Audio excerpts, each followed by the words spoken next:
ജയേട്ടൻ നമുക്കെല്ലാവർക്കും അറിയാവുന്ന പോലെ ദാസേട്ടനും ജയേട്ടനും ഇല്ലാത്ത ഒരു മലയാളികൾക്ക് അങ്ങനെ ഒരു ലോകം സങ്കല്പിക്കാൻ പറ്റില്ല എന്ന് എനിക്ക് തോന്നുന്നു. കാരണം അവരുടെ ശബ്ദമില്ലാതെ ഞങ്ങളൊക്കെ ആ തലമുറയിലൂടെ കടന്നു വന്ന ആൾക്കാരാണ്. എൻ്റെ കൗമാര യൗവന കാലഘട്ടങ്ങളിലൊക്കെ ദാസേട്ടൻ്റെയും ജയേട്ടൻ്റെയും പാട്ടുകൾ കേട്ടിട്ടാണ് സിനിമയിലേക്ക് വരാൻ തന്നെയുള്ള ഒരു പ്രചോദനം നമുക്കൊക്കെ ഉണ്ടാകുന്നത്.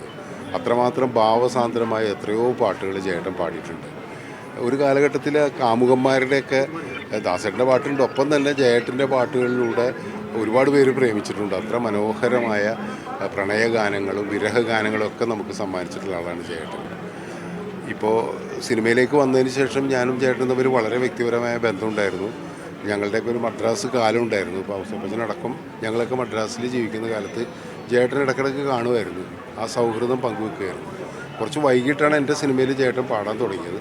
പാടിക്കഴിഞ്ഞപ്പോൾ ഒരുപാട് സിനിമകളിൽ പാടി. വളരെ മികച്ച ഗാനങ്ങൾ ജയേട്ടൻ പാടി. ഇപ്പോൾ പ്രായം തമ്മിൽ മോഹം നൽകി എന്നുള്ള പാട്ട് ജയേട്ടന് മികച്ച ഗായകനുള്ള അവാർഡ് കിട്ടിയ ആ വർഷം.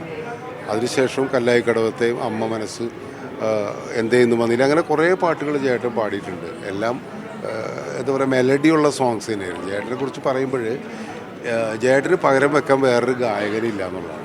ഇപ്പോൾ നമുക്കറിയാവുന്നതാണ്, ഇപ്പോൾ ദാസേട്ടനെ അനുകരിച്ചിട്ട് ഒരുപാട് ഗായകർ വന്നിട്ടുണ്ട്. ഇപ്പോഴും യേശുദാസിൻ്റെ ശബ്ദത്തിൽ പാടുന്ന ആൾക്കാരെന്ന് പറഞ്ഞിട്ട് നമുക്ക് യൂട്യൂബിലൊക്കെ കാണാൻ പറ്റും. പക്ഷേ ജയേട്ടൻ്റെ ശബ്ദത്തിൽ ജയേട്ടനെ അനുകരിച്ച് പാടുന്നവർ ഉണ്ടായിട്ടില്ല എന്ന് തന്നെ പറയാം. സിനിമയിൽ അങ്ങനെ ആരും വന്നിട്ടില്ല എന്നുള്ളതാണ്. അപ്പോൾ ഒരു യുണീക്ക് വോയിസ് എന്നുള്ള രീതിയിലാണ് ജയേട്ടൻ്റെ ശബ്ദത്തെ നമ്മൾ നോക്കി കാണേണ്ടത്. അതുപോലെ തന്നെയാണ് ഭാവവും. അത്ര ഭാവമധുരമായിട്ട് പാടുന്ന ഒരു ഗായകൻ ആണ് ജയേട്ടൻ. ജയേട്ടൻ പാടിയിട്ടുള്ള സിനിമാ പാട്ടുകൾ മാത്രമല്ല, ലളിത ഗാനങ്ങൾ നമുക്കറിയാം, ഭക്തി ഗാനങ്ങൾ അറിയാം. പൊന്നിനി ശ്രുതി താഴ്ത്തി പാടുകയിൽ പൂവിയിലെ എന്നുള്ള ദേവരാജ മാഷും ONV സാറും തമ്മിലുള്ള ആ പാട്ട് ഏത് ചലച്ചിത്ര ഗാനത്തെക്കാളും മികച്ച ലളിതഗാനമായിട്ട് നിൽക്കുകയാണ്. അപ്പോൾ ജയേട്ടൻ ഇല്ലാത്തൊരു കാലം ഇനി വരുന്നു. നമുക്കിങ്ങനെ സിനിമയുടെ ഒരു വസന്തകാലം, പ്രത്യേകിച്ച് സംഗീതത്തിൻ്റെ ഒരു വസന്തകാലം ഇല്ലാണ്ടായിക്കൊണ്ടിരിക്കുന്നതിലുള്ളൊരു വേദനയുണ്ട്. എന്തായാലും മരണം അനിവാര്യമായതുകൊണ്ട് തന്നെ ജയേട്ടൻ്റെ വേർപാട് നമ്മൾ അംഗീകരിക്കുന്നു. അദ്ദേഹത്തിൻ്റെ ആത്മാവിന് എല്ലാ ശാന്തിയും നേരുന്നു.